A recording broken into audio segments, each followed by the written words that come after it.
How's it going, everybody? My name is Ethan, and today we're going to be talking about DCT maintenance procedures on the C8 Corvette.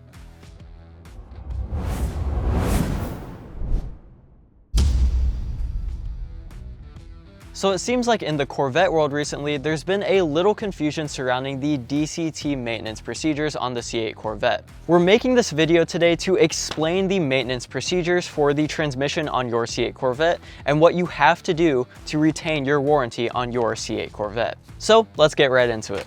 The first required service for your C8 Corvette is going to be at 7,500 miles, give or take 500 miles. During this first service at 7,500 miles, you have to replace your external DCT filter. Now, we highly recommend that you document this external DCT filter change at 7,500 miles because it is mandatory to retain your warranty. There have been cases of people that did not document their mandatory DCT filter change at 7,500 miles and then went to their local dealership to get their car serviced and had their warranty coverage denied. So the next service after 7,500 miles is at 22,500 miles. This one is a little bit more simple. All you're getting is another external DCT filter installed into your C8 Corvette. After your service interval at 22,500 miles, you're going to change your DCT filter again every 22,500 miles after that point.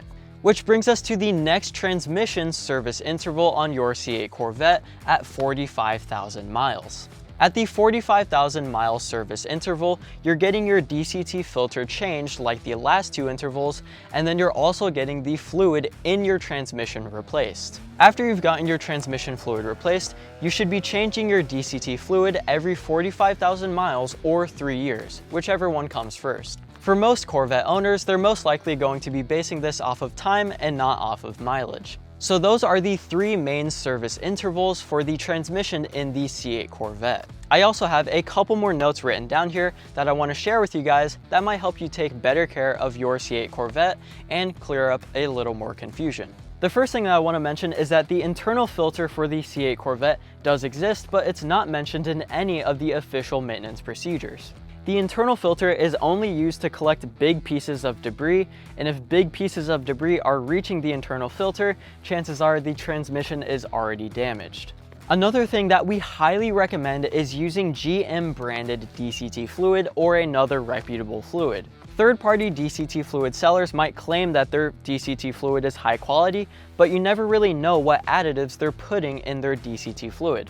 And if something ever happens with your transmission and you take it in to be serviced, and they see that you're using third-party DCT fluid, that might cause some issues for your warranty. If you had a pre-2023 or 2024 Z51 Stingray and you had track fill, your car still requires an extra 2 quarts after you've done the normal fluid change. The cutoff for track fill was less of a manufacturing date thing and was actually a VIN cutoff. So if you're not sure if your car had track fill, you can take your VIN to your local dealer and they should sort it out for you. Another thing that might cause hiccups in your transmission maintenance journey is if your transmission gets replaced. If it does, the new transmission still has to be broken in and you have to follow all 3 of those first service intervals. Well, that's all I had for you today. I hope this video cleared up a little more confusion surrounding the DCT maintenance procedures on the C8 Corvette. If you found this video helpful, please make sure to like, comment, and subscribe, and I'll hope to see you in the next video.